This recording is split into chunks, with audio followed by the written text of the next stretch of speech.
Ok. Então, boa tarde a todos.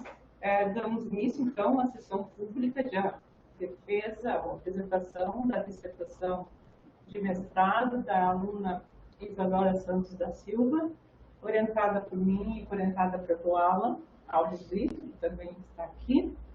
E eu agradeço muito à banca, a Cícera Nunes, da URCA, como membro externa. Obrigada, Cícera, por aceitar.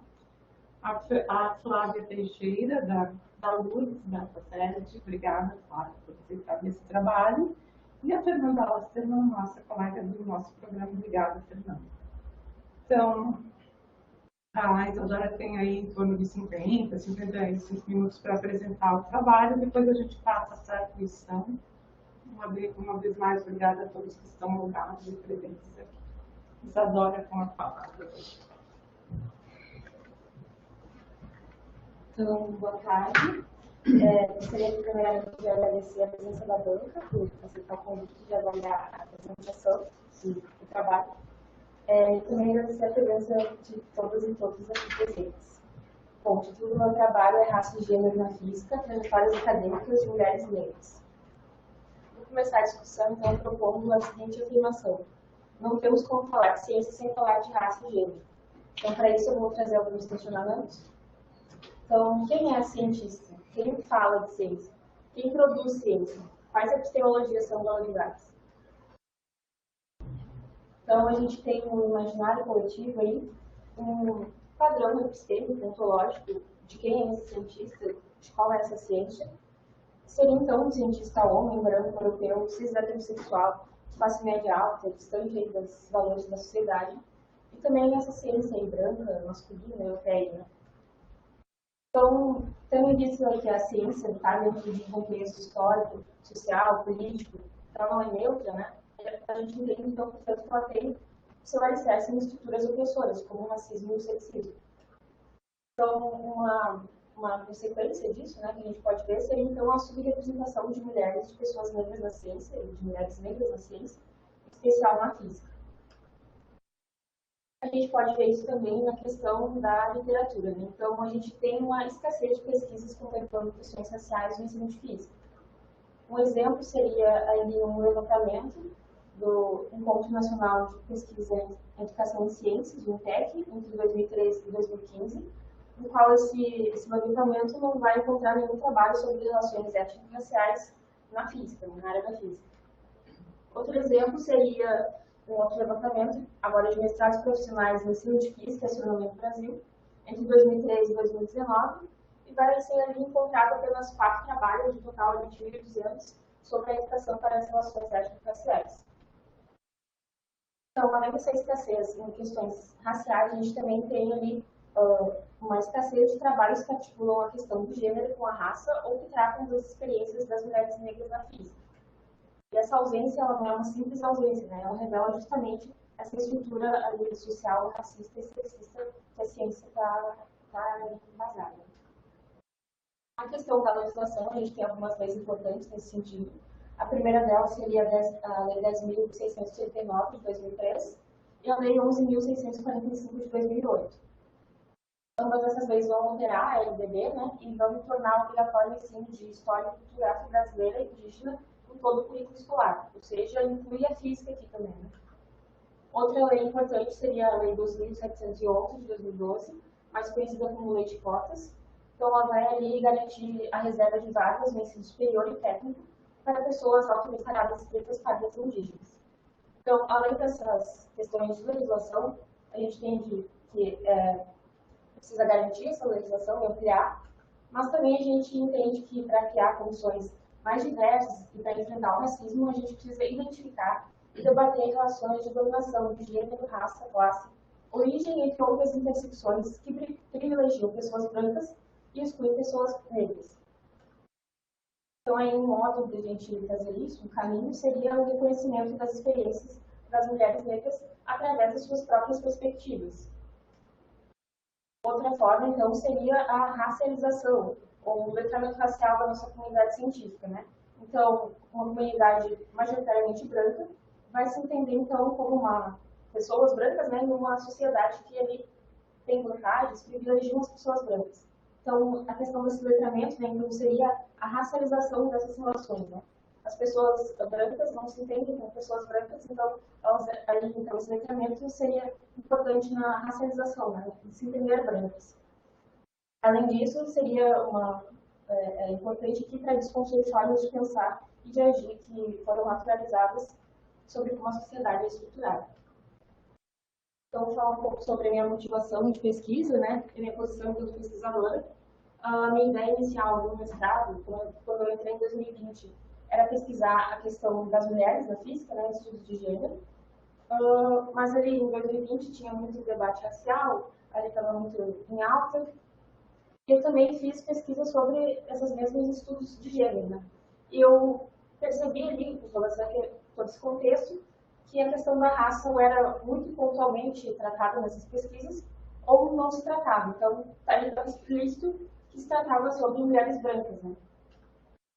Então, eu considerei o foco da minha discussão, da minha pesquisa, não só na questão do gênero, mas na questão da raça.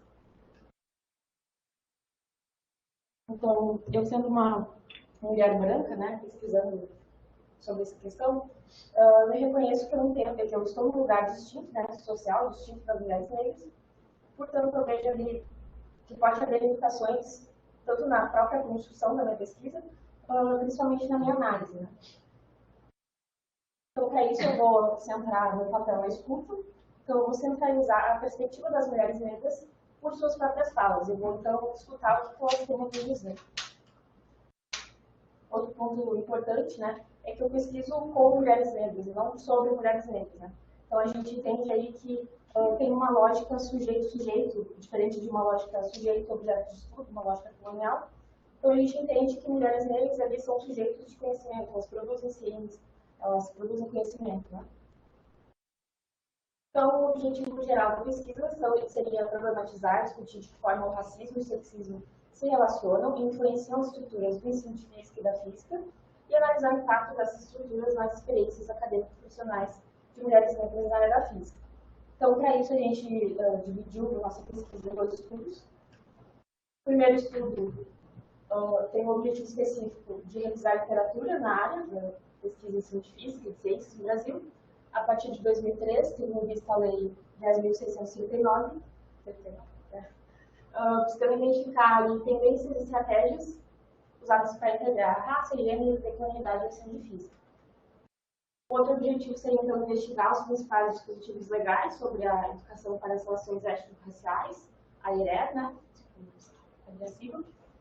Então, como que elas apresentam todas essas questões e as questões das políticas de ações afirmativas.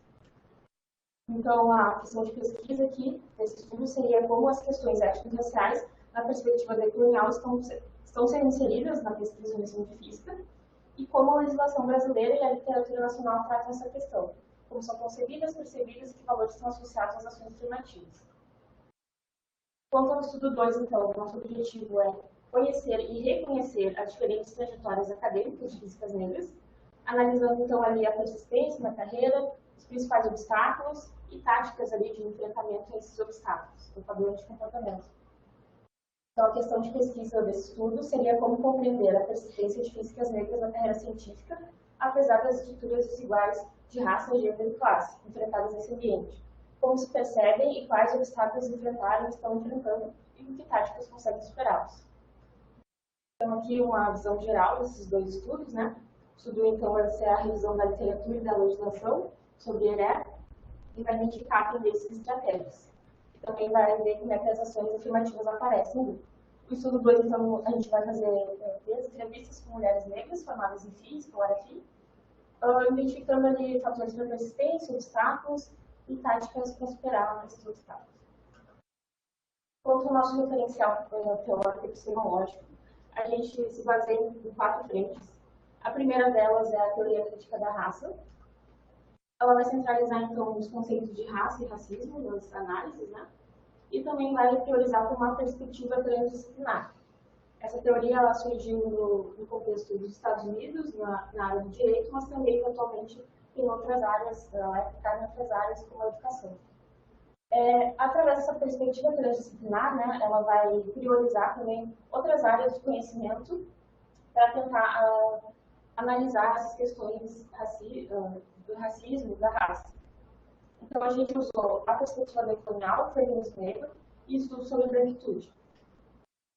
A perspectiva decolonial, então, vai estar associada ali ao contexto histórico, político do Brasil, brasileiro, da América Latina. O feminismo negro de estudos de gênero e de raça. E estudos sobre branquitude, estudos de raça e poder. Antes de eu aprofundar em cada um desses referenciais, vou conceituar esses dois termos fundamentais, né? Então, a gente vai usar os conceitos do Ciro de Almeida, né, que é o filósofo e atual ministro dos Direitos Humanos. Então, ele vai falar que a raça, né, é um conceito relacional, histórico e essencialmente político. Nas sociedades contemporâneas, a raça é um marcador de diferenciação e classificação dos diversos grupos humanos com base em características físicas e culturais. Então, aqui é importante salientar que não existe raça em termos biológicos, né? Não existem raças em termos biológicos, só existe uma raça humana, né? Mas a raça, então, ela é importante como conceito político ali, principalmente na área da sociologia, antropologia, para entender essas desigualdades sociais. Quanto ao racismo, ele vai falar que não se trata apenas de atos discriminatórios, mas de um processo sistêmico, portanto, político, histórico, de discriminação que diferencia grupos raciais pela raça como fundamento, que se manifesta como um conjunto de práticas, conscientes ou inconscientes, e até mesmo institucionalizadas, de desvantagens ou privilégios para indivíduos, a depender do grupo racial ao qual pertence. Então, é interessante aqui pontuar que até mesmo a própria obra que a gente usou para fazer conceituar, né, vai dizer que o racismo ele é estruturado na sociedade, né? Então, não se trata apenas aqui de um racismo comportamental, em termos comportamentais. Outra questão do referencial teórico, agora, voltando. A teoria crítica da raça ela vai ter 5 princípios. A primeira delas é centralizar os conceitos de raça e racismo, como eu havia dito. O segundo seria ali um desafio à lógica dominante. Então, ela vai criticar, por exemplo, a neutralidade e a objetividade científica. O terceiro vai ser ela vai prezar por justiça social. O conhecimento experiencial de pessoas de cor vai ser muito valorizado, vai ser apropriado para a gente entender essas relações de racismo e de raça. E vai também priorizar uma perspectiva transdisciplinar. Então, a decolonialidade, a perspectiva decolonial, né? Um conceito importante para a gente entender, então, seria a colonialidade. Então, seria uma perpetuação da lógica colonial, mesmo após o fim do processo formal de colonização, né? Então, a gente ainda tem na sociedade a colonialidade. A decolonialidade vai ser, então, um movimento contrário a essa colonialidade, que vai lutar contra essas explorações e opressões sofridas a partir da colonialidade.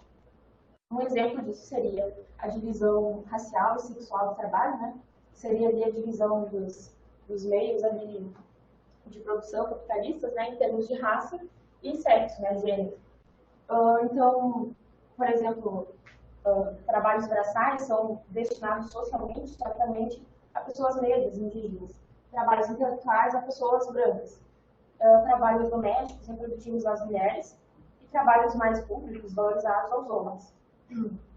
Na ciência, a gente tem um exemplo, que seria os computadores humanos, né? Naquela época que não existiam computadores de fato, e a ciência precisava de fazer muitos cálculos matemáticos. Então, existiam ali um trabalho para fazer esses cálculos matemáticos e que as mulheres eram majoritariamente feitos por mulheres, né? E era um trabalho ali técnico, ele era subordinado a trabalhos intelectuais bem valorizados, como cientistas, físicos, engenheiros. Então, a gente vê também na história da ciência, né, que há uma invisibilização desse trabalho. Ali é uma precarização desse trabalho e uma invisibilização da história da ciência. O feminismo negro, então, ele vai falar a questão da raça e de gênero, né? Então, vai ser o feminismo das mulheres negras para as mulheres negras. Então, as mulheres negras, elas não sofrem as mesmas opressões das mulheres brancas, nem as mesmas opressões que os homens negros. A interseccionalidade ali vai ser ali uma metodologia para entender o cruzamento das opressões, né? Então, as mulheres negras elas vão sofrer o racismo e o sexismo de uma maneira ali simultânea, né? Então, a intersecção dessas duas estruturas de opressão vai ser entendida pela interseccionalidade. Quanto aos estudos sobre branquitude, né, a branquitude então seria ali a identidade racial do branco, um lugar de privilégio. O conceito do pacto narcísico da branquitude, então, vai servir para entender esse pacto não verbalizado entre as pessoas brancas, para manter essa lugar de privilégio. E tem um componente narcísico ali de ameaça, quando é ameaçado esses privilégios, ameaça diferente, né? Diferente entre aspas. Seria um não branco. Isso está associado, por exemplo, ao racismo institucional, né? Que seria, então, uma consequência do racismo estrutural nas instituições. Então, esse racismo institucional ele vai centralizar a branquitude não só nos padrões, valores dessas instituições, mas também no papel dos cargos de liderança, né? Então, vai ser majoritariamente masculino e branco. Além disso, a gente tem a questão da representatividade, né? Que a gente coloca aqui como sendo muito importante das pessoas negras, mulheres negras e outras minorias. Mas não basta apenas ter representatividade nesses cargos institucionais, né? A gente entende que, então, é preciso haver uma política, um projeto antirracista efetivo. Então, vamos para o estudo 1 de revisão da literatura. Vai ser dividido em 3 etapas. Então, a primeira delas seria de busca dos artigos. A gente vai definir algumas palavras-chave, como ensino de física, educação em ciências, relações étnico-raciais, mulheres, negras, enfim, combinações dessas palavras. A gente vai, então, definir escopo através de critérios, né? Então, esses critérios vão ser dados pelas bases de dados ali, a gente vai filtrar os artigos. A gente vai selecionar o corpus de artigos de interesse através da leitura dos resumos desses artigos. E tudo isso vai se dar pela análise documental, né? Essas 3 etapas. A segunda etapa, então, seria da exploração material. Então, a gente fez leitura e classificou esses artigos em categorias temáticas. E o terceiro seria de tratamento dos resultados. Então, ali, propriamente, análise e interpretação dos artigos. Então, quanto às bases de dados que a gente pesquisou, foram 3. A primeira delas é o periódico da CAPES. Então, o que a gente fez, pesquisou a questão da ER, né, Educação para as Relações Étnico-Raciais, a pesquisa e ensino de física.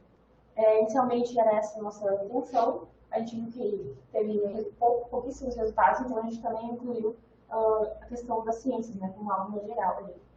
O período de 2003 a 2021 e artigos revisados por pares. Então, na busca ali deu 205 artigos de diversas áreas, artigos que pontualmente falavam da questão de raça. Então, a gente leu o resumo dos artigos e selecionou os 9. Como eram poucos artigos, né, então a gente decidiu ir para as próprias revistas nacionais de ensino de física e de ciências, considerando ali o pares A1, A2, B1 e B2. É importante salientar que o B2 a gente considerou, por esses pesquisadores da área das questões raciais, étnico-raciais, ter dificuldade em publicar artigos nas pares A1, A2, né? Então a gente também considerou revistas da B2.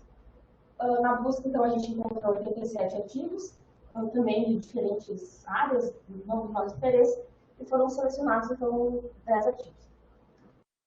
Além disso, a gente quis trazer uma perspectiva ali internacional, né, através do banco de dados da Web of Science, principalmente sobre a experiência das mulheres negras no STEM. Né? STEM seria a sigla para Ciência, Tecnologia, Engenharia e Matemática. E o período ali, como a gente não queria uma revisão sistemática, então foi dos últimos 5 anos. Então, na busca, a gente encontrou 55 artigos e selecionamos 11. Então, ao final, a gente encontrou 30 artigos da revisão e mais 8 artigos de outros meios, como as referências desses próprios artigos, e outros artigos que a gente já tinha considerado relevante. Então, no total, ficamos com 38 artigos. Então, desses 38 artigos, a gente fez a leitura e classificou eles em categorias temáticas, em 5 categorias. A primeira delas seria de propostas implementações didáticas de temas étnico-raciais no ensino de física e ciências. A segunda, de trajetórias e experiências de pessoas negras na física e nas ciências. A terceira, críticas à branquitude científica sob um olhar de uma visão decolonial. Artigos de revisão da literatura e apontamentos da legislação educacional das políticas de ações afirmativas. Então, aqui eu tenho um quadro dessas 5 categorias, a quantidade de artigos e as próprias quanto às referências dos artigos, né? Então, ali na primeira categoria tem 9 artigos, segunda 11. É importante salientar que esses ali um pouco diferente dos internacionais, né? Na segunda categoria era justamente o que a gente queria, né? Trazer essas experiências das mulheres negras na área STEM. A terceira categoria 6 artigos, quarta categoria 7 artigos e a quinta categoria 5 artigos. Então, voltando à nossa questão de pesquisa do estudo 1, né? Como as questões étnico-raciais, na perspectiva decolonial, estão sendo inseridas na pesquisa do ensino de física. Então, alguns apontamentos desse estudo 1, né, seria referente às práticas escolares propostas em sala de aula. Então, a gente vê muito a inserção dessas atividades, principalmente interdisciplinares, né, e também ali uma crítica decolonial aos currículos, aos materiais didáticos. Alguns pontos de destaque que a gente colocou aqui, então seria que esse artigo seria um dos mais antigos, né, de 2010. Então, ele tem uma dificuldade dos docentes de física em discutir questões étnico-raciais nas aulas. Então, ali, um dos principais fatores seria o receio em tratar essas questões e não saber como relacioná-las com conceitos científicos. Outro exemplo, já de 2008, seria a sequência didática sobre o céu africano e indígena no ensino de física e astronomia. Outro exemplo, então, a unidade de aprendizagem sobre conceitos físicos nas tecnologias desenvolvidas por africanos e afro-brasileiros escravizados. São artigos mais recentes. Né? Na pesquisa, a gente vê reflexões sobre a branquitude e valorização das trajetórias intelectuais e de estudantes negros e negras. Então, um dos pontos aqui de destaque seria que a branquitude deve ser identificada como causa das desigualdades estruturais do racismo e sexismo, combatida diretamente. Outro artigo ali que a gente destaca, que também a gente usou nas análises do estudo 2, né, que seria ali de analisar o pertencimento étnico-racial na identidade de estudantes negros e negras dos cursos de ciências exatas da UFSCar. Sobre artigos internacionais de mulheres negras em STEM, então a gente vê a questão das vivências nas universidades, a questão da identidade científica e da desconstrução de estereótipos e combate às desigualdades. Então, a gente vê ali que sentimentos de isolamento, por ser uma minoria em departamentos, reduz a autoeficácia e, consequentemente, o desempenho acadêmico. Né? A gente destaca aqui porque, normalmente, nessa questão dos Estados Unidos, no Congresso dos Estados Unidos, eles colocam muito a questão de ser uma minoria e ter um desempenho acadêmico ruim. Então, esse artigo vai falar que não é a causa e a consequência, né? Tem ali a questão da autoeficácia também. As experiências sexistas na universidade, elas promovem uma sensação de desconexão da ciência e ameaçam o desenvolvimento da identidade científica. A outra parte da nossa questão de pesquisa seria, então, em relação à legislação. A legislação ela vai prezar pelo ensino para a cidadania, respeitando as diferenças e valorizando a história e cultura afro-brasileira e indígena. No ensino superior, a legislação então, ela vai mostrar que capacitar criticamente os estudantes, por meio de disciplinas curriculares nos cursos de licenciatura em física e atividades acadêmicas e pesquisas de pós-graduação que envolvam questões das relações étnico-raciais. Quanto às ações afirmativas, elas são uma institucionalização do debate da luta pela garantia de direitos a classes desfavorecidas socialmente, como a população negra. E essa luta é importante salientar que é muito relacionada à questão dos movimentos sociais negros. Né? Então, a gente tem aqui as ações afirmativas, elas são não apenas de acesso, mas principalmente de permanência na universidade. E essa permanência vai estar ligada ali a auxílios que devem ser pensados para cada grupo em questão. Então, a população negra tem ali diversas questões que devem ser pensadas, a população indígena outras questões, né? Então devem ser pensadas para cada grupo.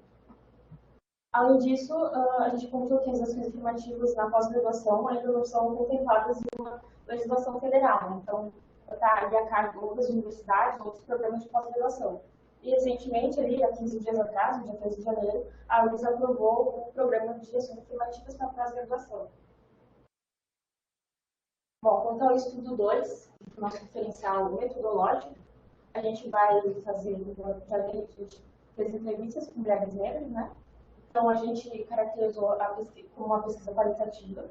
Então, essa pesquisa vai ter dados ricos e descritivos, vai analisar fenômenos complexos e vai estar ali baseado na percepção e na compreensão humana. Além disso, a gente usou o método das contra-histórias ou contra-narrativas, que estaria relacionado à teoria crítica da raça. Esse método, então, ele vai desafiar e contestar narrativas dominantes, né? Então, vai trazer histórias ali das pessoas à margem da sociedade.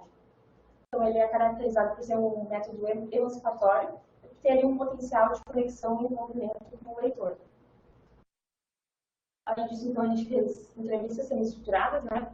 Elas se caracterizam por ter questões abertas, flexíveis, são a contingência de dados na linguagem dos próprios sujeitos entrevistados e a subjetividade ali está muito presente. Então, no contexto e as participantes, né, da nossa pesquisa, do estudo 2, então foram mulheres negras, graduadas em física, ou afim, ou astronomia, que trabalhavam com pesquisa nessas mesmas áreas em universidades de diferentes regiões do Brasil. A gente, então, ele priorizou diferentes perspectivas regionais e geracionais, e a gente priorizou mulheres negras já que tinham experiência, que já estavam atuando na área de pesquisa, por ter mais experiência de graduação e pós-graduação. Então, inicialmente, a gente fez contato por e-mail com 10 pesquisadoras, e 5 delas aceitaram realizar as entrevistas. As entrevistas eram ali um total de 5 horas e 20 minutos de material. A gente transcreveu inteiramente as entrevistas e retornou para as participantes para ver se estava tudo coerente. Além disso, a gente priorizou o anonimato dos nomes e das informações dessas entrevistadas, né? Então, a gente usou pseudônimos. E agora eu vou falar alguns pseudônimos, na verdade, os pseudônimos que eu usei. Então, o primeiro ali é da Ine, vai ser em referência à cientista afro-estadunidense de computação e foguetes, sendo uma das poucas pessoas negras da sua época a trabalhar no que é atual NASA, né? A Medina vai ser em homenagem à primeira mulher negra a se graduar em engenharia no Brasil, em 1945, pela Universidade Federal do Paraná. A Gladys é uma matemática afro-americana que tem um papel fundamental no desenvolvimento e na criação do GPS. A Merit vai ser, então, a médica do Antigo Egito, né? Sendo a primeira mulher cientista que se tem registro na história, além de ser a primeira pessoa da área da medicina que se tem registro. E a Anaí, que é em homenagem à primeira química da Bahia, em 1954, e a primeira mulher professora do curso de Química da Universidade Federal da Bahia. A gente usou esses nomes aí como pseudônimos, né, das nossas entrevistadas participantes. Ainda no referencial metodológico, a gente usou a análise de conteúdo da investigadora. A análise de conteúdo ali, ela vai compreender, analisar, sintetizar e descrever diversas formas de comunicação de maneira sistemática. É um método empírico e adaptável aos dados, aos objetivos de pesquisa. É uma ferramenta de análise qualitativa. E a gente usou a análise de conteúdo tão somente como uma ferramenta ali para organizar as nossas transcrições das entrevistas. Então, essa análise de conteúdo, né, ela vai ter 3 etapas. A primeira delas seria de pré-análise, então vai ser a organização e a preparação dos dados. Então, a gente transcreveu todas as entrevistas. A segunda etapa seria de exploração do material, então a gente fez a codificação e categorização dessas falas, dessas entrevistas, e a gente usou o software NVIDIA para isso. Então, um exemplo que eu coloquei seria ali de uma transcrição de uma fala, eu sempre gostei de matemática. Então, a gente vai usar a unidade de registro, segundo a análise de conteúdo, né? Ou código, segundo o NVIDIA. Ou então, interesse pela matemática. A gente vai classificar ele por tema. Né? A unidade de contexto, ou ali a subcategoria, no NVIDIA, vai ser o interesse científico. E a categorização, então, uma categoria seria a escolha pela carreira da física. Então, o NVIDIA se aparece nesses códigos aqui, né? Então, interesse pela matemática ali, entre vários outros, das unidades de registro. A unidade de contexto, então, seria interesses científicos, e a categoria lá em cima, então, seria a escolha pela carreira de física. A terceira etapa da análise de conteúdo, então, seria o tratamento dos resultados, a inferência, né, e a interpretação dos achados. Bom, então, a discussão desses resultados do estudo 2, né? Então, voltando à questão de pesquisa. A gente queria ali compreender a resistência dessas físicas, né? Perceber como que elas percebem, quais obstáculos elas estão enfrentando ou enfrentaram, e com que táticas conseguem superá-los. Além dessa questão, durante a análise, a gente achou relevante adicionar mais uma questão, que seria quais fatores influenciaram a escolha pela carreira de física. Então, através dessas questões de pesquisa, a gente fez as categorias de análise, né? Pensando em responder essas questões. Então, a primeira categoria seria de escolha pela carreira de física. A segunda, fatores relacionados à persistência, obstáculos enfrentados e tática de sobrevivência. E a quarta ali, autopercepção. Então, algumas dessas unidades de contexto, né? Então, a escolha pela física está ali relacionada a interesses científicos, influências na escolha da carreira, fatores de persistência, né?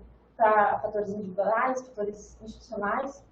O mesmo ocorre aqui com os obstáculos, né, individuais, desempenho institucional, estratégias para enfrentar a subrepresentação, e aqui na autopercepção tem a ver ali com objetivos enquanto cientista na questão do ativismo. Então, vou explorar cada um desses pontos agora. A primeira categoria, então, seria de escolha pela carreira de física. Então, o primeiro ponto de destaque seria que essa escolha viria do interesse pessoal ou da afinidade pela física ou outras áreas. Então, por exemplo, algumas falas, né? Eu sempre gostei de matemática. Quando criança, eu me apaixonei pela astronomia. Eu sempre quis ser professora. Sempre fui pesquisadora. Então, ali está relacionado. Outro ponto importante que a gente encontrou foi que a escola ali está como principal agente de estímulo e contato dessas áreas científicas, né? Tendo o professor ali como uma influência, né? Um estímulo. Então, um exemplo ali, a Gladys vai falar, eu fiquei inspirada a dar aula como ele. Ele não ensinava física, isso aqui é o atrito, você cai por causa disso. Não, ele usava exemplos da vida. Ele perguntava pra gente coisas e usava isso para ensinar. Então era um professor realmente muito bom.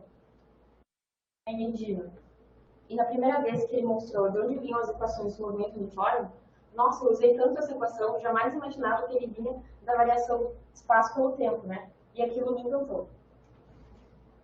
Outro ponto ali da escolha da carreira de física seria da influência da família.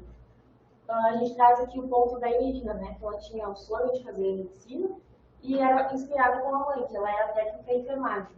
Isso ali estava relacionado, então, depois, né? Ela vai falar que ela se interessou mais por biologia, por essas áreas biológicas. Outra questão seria da questão econômica, né? Que pesou em alguns momentos. A Enígena vai falar ali que ela queria medicina, né? Mas por uma questão financeira, ali ela vai falar, e eu sabia que eu não tinha condição financeira de ficar 3, 4 anos no cursinho. Então você pesa isso com sua escolha, né? Então ela vai escolher ali um curso interdisciplinar em física e biologia. E a gente vê na literatura que fatores, na verdade, elementos facilitadores para a escolha pela carreira de física, eles são multifacetados e podem se complementar na decisão ali, né? Está coerente com o que a gente viu. Toda a segunda categoria, fatores relacionados à persistência.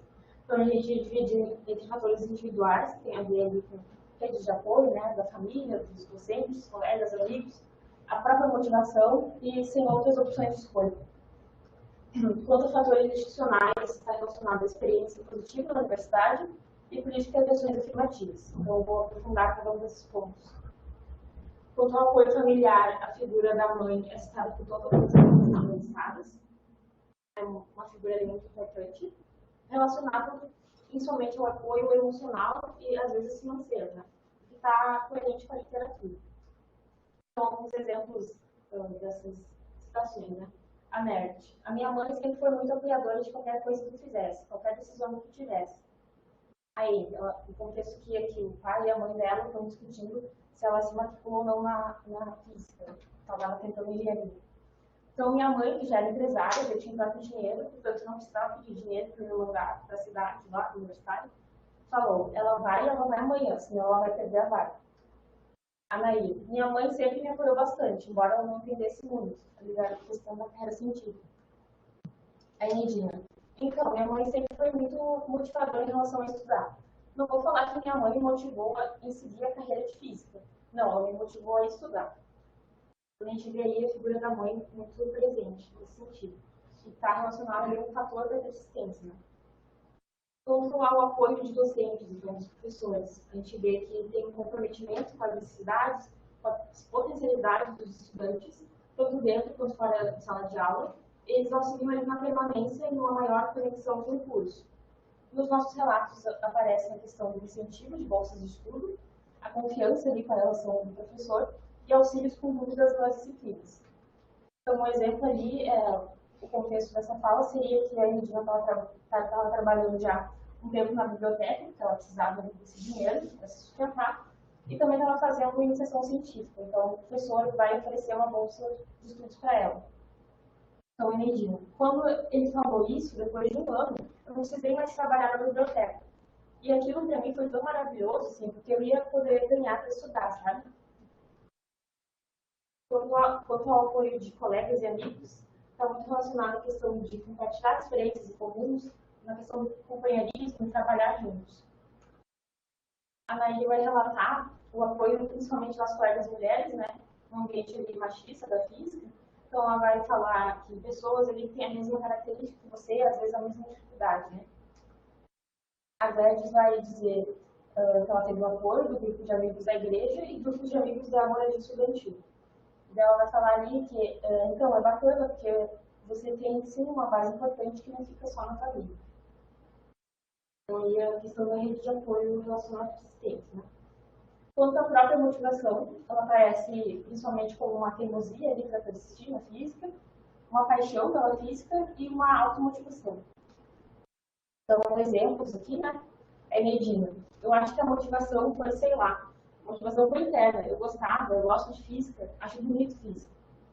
A Nair vai ser mais prática, né? Então, e eu estou automotivada, né? Então, se eu vivo de bolsa de mestrado e ela paga as minhas contas, eu vou estar sempre motivada a trabalhar, porque eu preciso disso.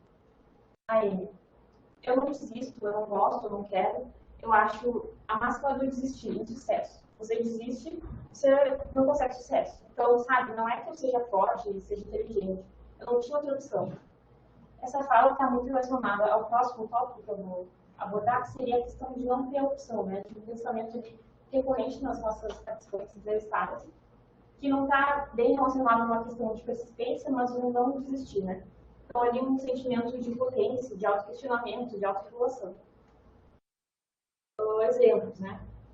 Naí, o que me fez persistir na física, eu falo muito isso com os meus alunos também, é quando a gente é pobre, não tem opção de dar errado, não tem opção de desistir. Você vai desistir para fazer o quê? Aonde? Né? Então, eu acho que tem muito isso, assim, essa persistência tem muito uma coisa de pensar. E se eu não fizer isso, aí o quê? Quais as minhas alternativas? O que eu vou fazer se não for isso? A gente vê aí essa questão muito presente, né, nas falas dos entrevistados. Não foi exatamente uma pergunta que a gente fez, né, mas apareceu em todas as falas. Isso não está muito relatado na literatura, mas a gente traz, por exemplo, o trabalho da Bell Hooks, que ela vai falar que a decisão em trilhar conscientemente um caminho intelectual sempre foi uma opção excepcional e difícil. Para muitos de nós, a população negra, né, tem parecido mais um chamado do que uma escolha vocacional. Então está um pouco relacionado com isso, né? Não é bem uma escolha ali, mas é um chamado. As entrevistadas ali, elas não desistem. Quanto a fatores institucionais, está muito relacionado à questão da experiência positiva na universidade, né? Então, ali, um relato da Gladys.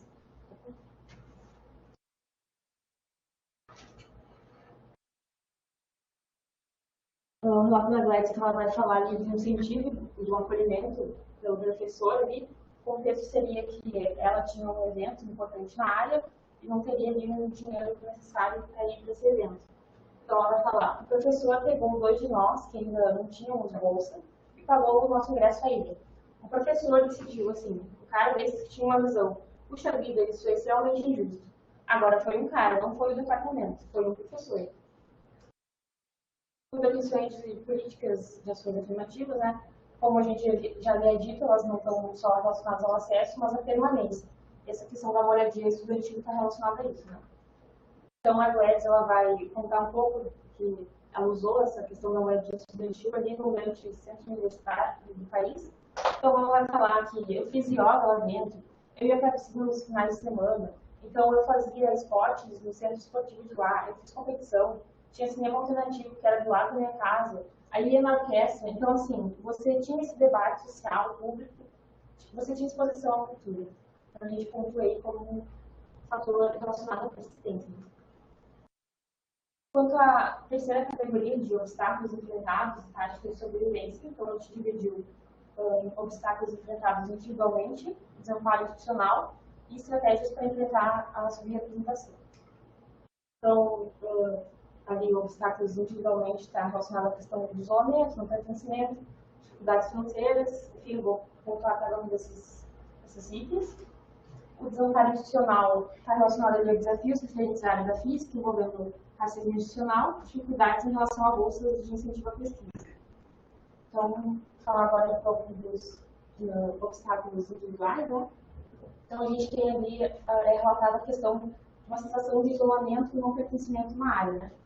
Então, o isolamento acadêmico está ali relacionado à questão dos colegas, não se sentir pertencente, sentir ali que está isolado mesmo, academicamente. E a questão de ser a única mulher negra nos ambientes, né, acadêmicos. É muito relatado também. Então, um exemplo seria ali da indígena, né, então fazendo uma analogia. Porque você pensa assim, é como se você tivesse uma festa, só você tivesse com uma roupa diferente. Você fala, será que eu estou no lugar certo, na festa certa? Não, não estou. Então, eu me imaginava futuramente, né? Será que eu vou ter a oportunidade? Será que eu estou no lugar? Será que eu devo continuar aqui mesmo? Isso, às vezes, me desmotivava. A Narin vai falar. E de você olhar para os lados e não ver ninguém parecido com você. É óbvio que você está no lugar errado. Então, isso é um sentimento que ele não sai, né? Eu não estou falando sobre a graduação. Posso falar por hoje, assim, também. A gente vê que esse sentimento ali de isolamento, não pertencimento em relação à física, principalmente a Nair fala, né, que não é só durante o período de graduação, pós-graduação, ela já é uma professora, pesquisadora, universitária e ainda sente esse sentimento ali, essa sensação. O obstáculo também possível seria as dificuldades financeiras, né? Isso está relacionado à falta de bolsas universitárias, falta de fomento de pesquisa. E a indígena sempre disse ali, né, que ela sempre pesquisava ali as opções que ela tinha. Ela está falando ali do doutorado, se ela seguiria um plano A, um plano B ali, e sempre na questão da bolsa, né? Então, quando você é pobre, você não pode sempre tinha um plano B e A. Você precisa trabalhar para comer. Então, ela sempre considerava ali qual caminho ela ia escolher, considerando a bolsa universitária. Sobre desafios acadêmicos, está relacionado à questão de dificuldades nas disciplinas, como cálculo, programação, disciplinas iniciais ali. A falta de reconhecimento profissional. Tem um ponto de não ser reconhecida como uma intelectual, né? Isso está relacionado, por exemplo, à questão da divisão racial do trabalho, né, na nossa sociedade. Por exemplo, que socialmente, historicamente, trabalhos braçais eram destinados a pessoas negras. Então, uma mulher negra, em um contexto de universidade, de um contexto de um trabalho intelectual, ela não é reconhecida como tal. Além disso, tem a questão das dificuldades de conhecimento pelos seus pares e por familiares, e por não entender muito bem a questão da carreira científica. Então, um exemplo disso é a Merit, que ela vai falar: eu não sou considerada uma pessoa que pensa, que tem boas ideias, ou que sabe das coisas, ou que estuda. Não, eu não sei das coisas. As pessoas acham que porque você trabalha com questões sociais, de sexualidade de gênero, você não sabe física, porque essas coisas são completamente separadas e distintas. Então, aí, uma pesquisadora, né, dessas questões também raciais, de sexualidade de gênero, e formada em física, e os pais dela não reconhecem que ela é uma pesquisadora ali da área de física, né? Então, também há uma questão presente ali.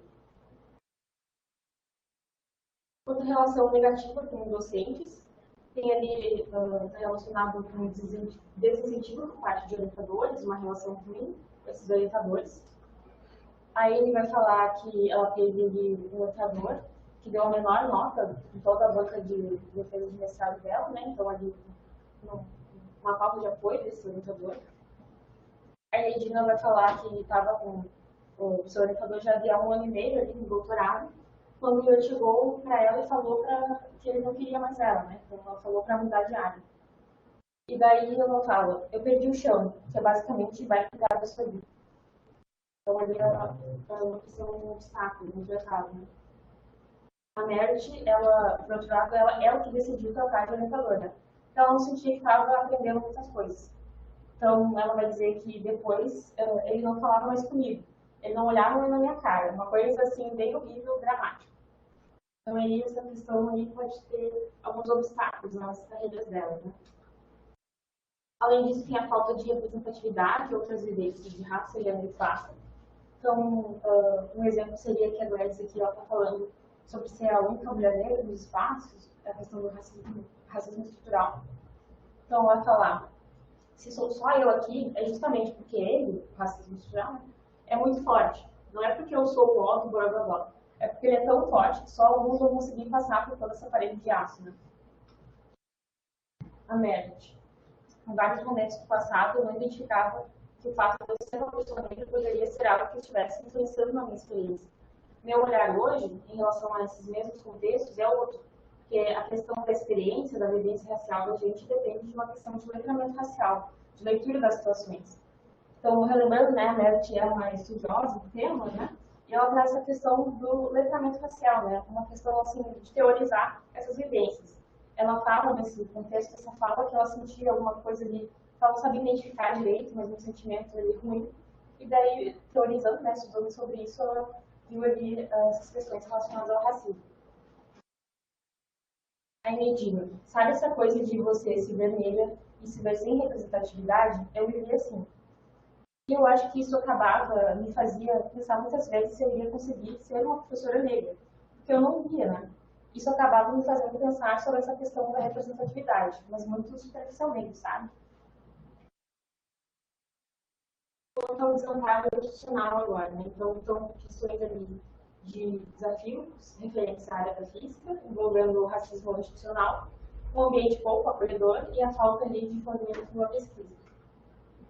Então, tem um caso ali que a Amy relata que negaram uma bolsa de pesquisa a ela, né, várias vezes, sem uma justificativa, assim, em questão, justamente ali porque não queriam desperdiçar, entre aspas, uma bolsa, né.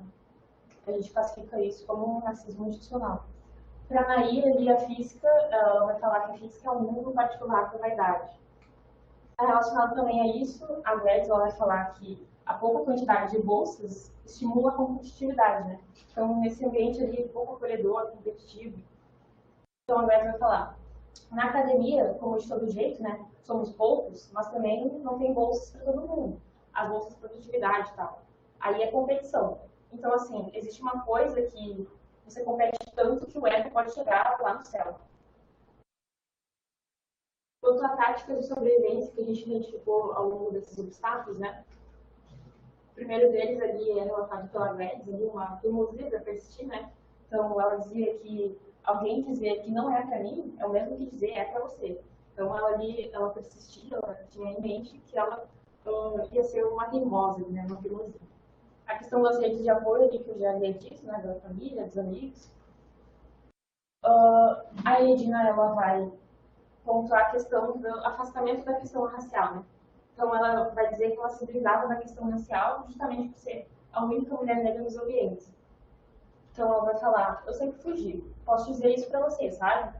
Eu nunca participei da temática racial.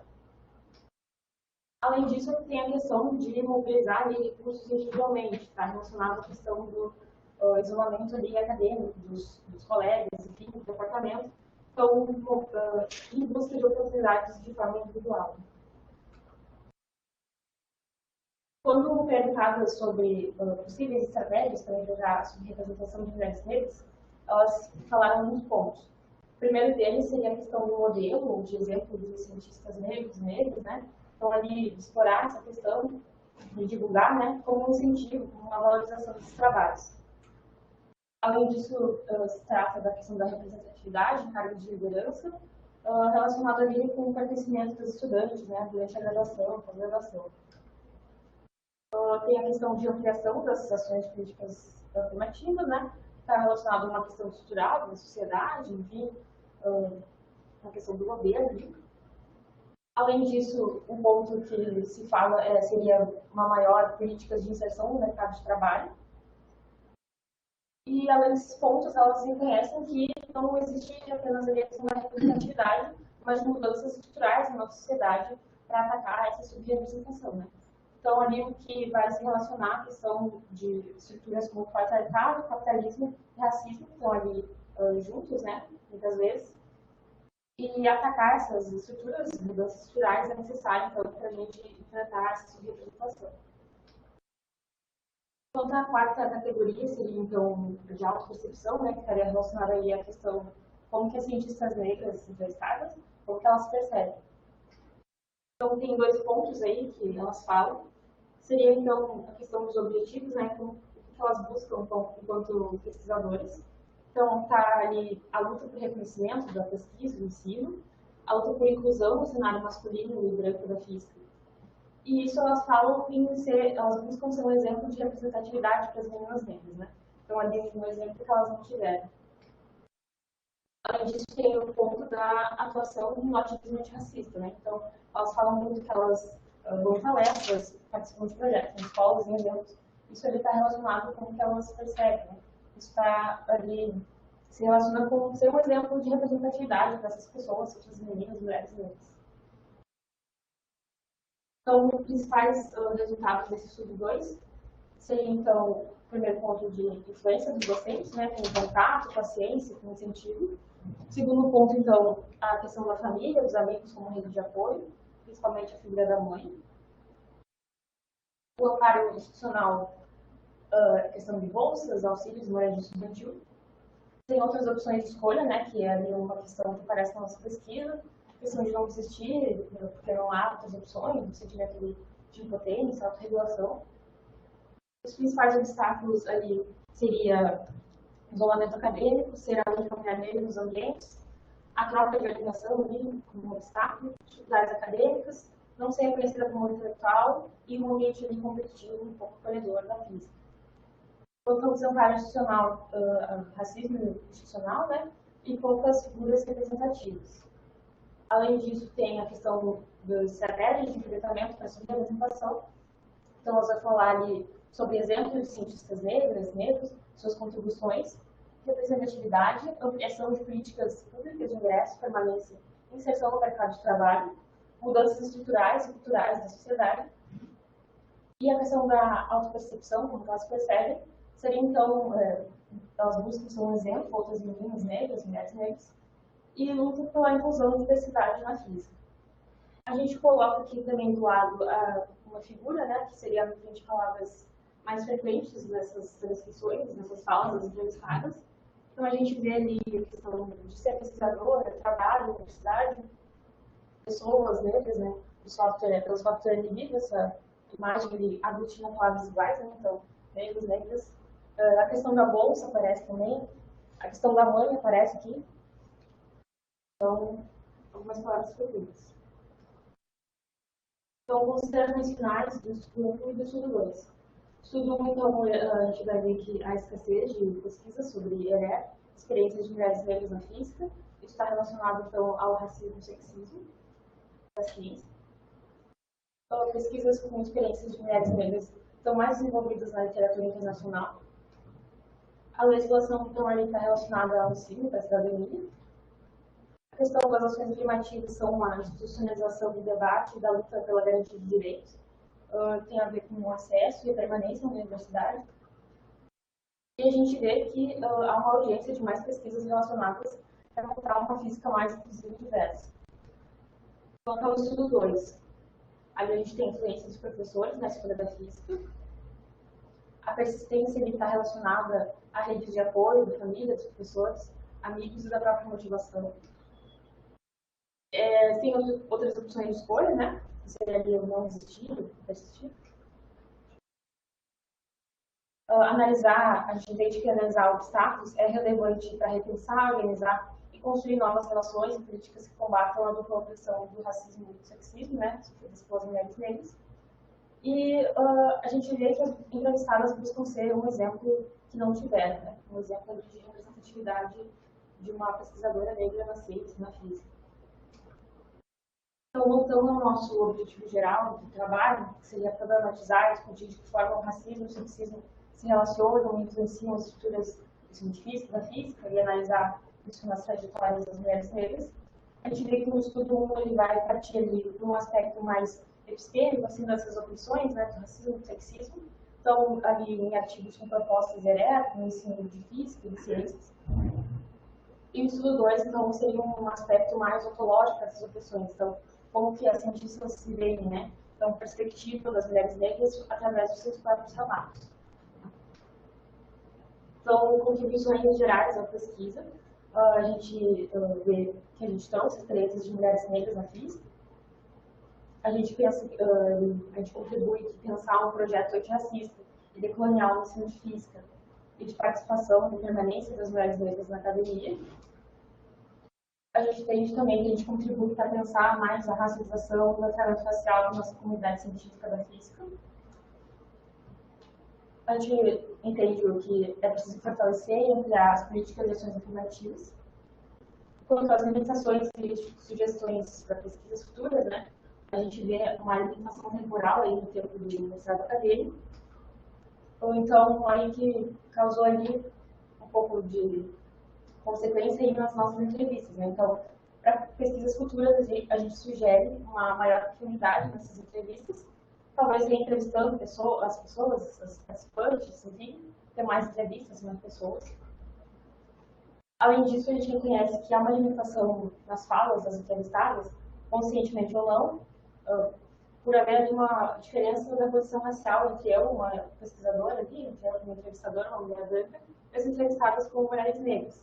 Então, elas podem ali exprimir alguns pontos traumáticos, talvez. Além disso, a gente sugere que se aprofunde a categoria escolha pela carreira de física. E esperamos incentivar, então, futuras investigações com recortes raciais e de gênero. Então, essas são as referências que eu coloquei na apresentação. Por fim, eu gostaria de agradecer novamente a banca por estar presente e aceitar o convite de avaliar a minha pesquisa, os meus orientadores por trilhar o caminho aí comigo. Em especial, as 5 pesquisadoras negras que aceitaram o convite e partilhar a trajetória delas comigo, que foram de estimáveis contribuições da pesquisa. Eu agradeço também a atenção de todos vocês. Obrigada.